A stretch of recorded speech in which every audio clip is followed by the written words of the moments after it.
来看台北市长的选战，国民党台北市长参选人蒋万安今日发表新创政策，要协助新创业者行过上界困难的创业时期。因那无党籍的黄珊珊也公布智慧城市政策，要来透过科技来增加公民参与。民进党的陈时中是去到南机场来参观到社区的关怀据点，也伫现场针对疫苗采购经济进行说明。我可以深刻体会到新创团队。 创业家在草创初期的艰辛。国民党台北市长参选人蒋万安13发表新创政策，讲到以前做律师的时协助新创业者的经验。伊表示，新创团队上接拄到资金甲人才的问题，而且蒋万安认为新创团队上困难的就是接到第一笔的订单。伊讲市府会使成做因的头一个人客。透过委员会或者是专家学者以及市民共同认可。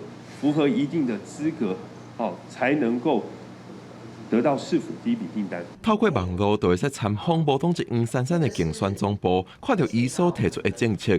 黄珊珊嘛，伫今仔日提出伊的智慧城市政策，讲要透过科技增加公民参与，改进行政流程，而且嘛要降低无共年会的数位落差。有很多社区，包括里长，其实都在做这些数位的教学。 那我们也很多的社区关怀据点，我觉得都是让他们能够进阶，基础建设完整了，当然这个数位落差就会慢慢的消弭它的 gap。同一天早时，民进党陈时中到南机场的社区关怀点参观，做政策的参考。不过，陈时中受到质疑，伫担任疫情中心指挥官的时，有阻挡疫苗进口。陈时中搁再驳回，疫苗是我们在防疫抗疫里面最重要的一个战略物资。 我当指挥官，欢迎都来不及了，怎么可能会去挡？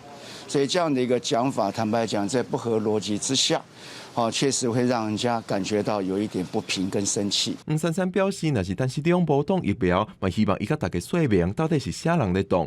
蒋万安嘛讲，人民无遐讲，一切行为都看伫眼内。选举讲红就算现主时，陈时中已经无做指挥官，过去的决策也是受到检视。记者郭文定随郑派文台北报道。